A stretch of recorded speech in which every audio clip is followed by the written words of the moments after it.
Een gevangene moet net hoeven te wachten op zijn vrijlating voordat een aantal belangrijke zaken regelen is. Wij zeggen wel eens de 3 W's: woning, werk en, wijf. Klinkt op Fries leuker. Dat laatste kunnen wij uiteraard niet verzorgen, maar wij kunnen wel samen met de ketenpartners een bijdrage leveren dat er in ieder geval huisvesting is en dat er een inkomen is. Wij proberen daarvoor ook met gemeentes enzovoort in contact te komen om te kijken of we mensen in feite in de gevangenis al zo kunnen scholen dat er buiten ook een mogelijkheid is op een betaalde baan.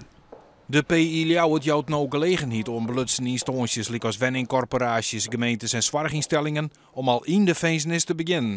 Dat is natuurlijk eigenlijk best een beetje gek. Het is een gevangenis. Je moet je schoenen uitdoen als je binnenkomt. Nou, hoe gasvrij wil je het hebben, zeg maar.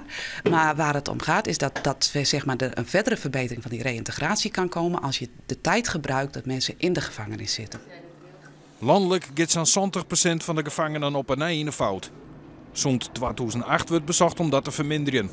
Gemeentes moeten vanwege de wet maatschappelijke ondersteuning reclasseringstaken overnemen van het Openbaar Ministerie. In Ljouwert wordt dat regelen door het zogenaamde veiligheidshuis. Daarin zitten verschillende van alle instanties en de oerhiet. Andere Friese gemeentes doggen daar zo'n verliezen hier ook al mooi. Nazorg is stoeld op 4 leefgebieden. Dat is huisvesting, inkomen, werk, schulden en zorg. De gemeentes kennen u hier van we hebben een probleem met een bepaalde gedetineerden. Het probleem op bepaalde deelgebieden. Wat is je advies? Wat kennen we hiermee doen? Want wij krijgen natuurlijk heel volle problematische situaties in het veiligheidshuis.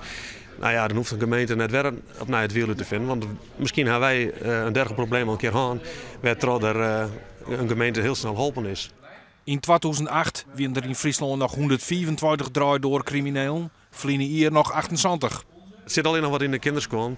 Dus eigenlijk is deze conferentie van Joert bedoeld om de nazorg meer op elkaar te zetten.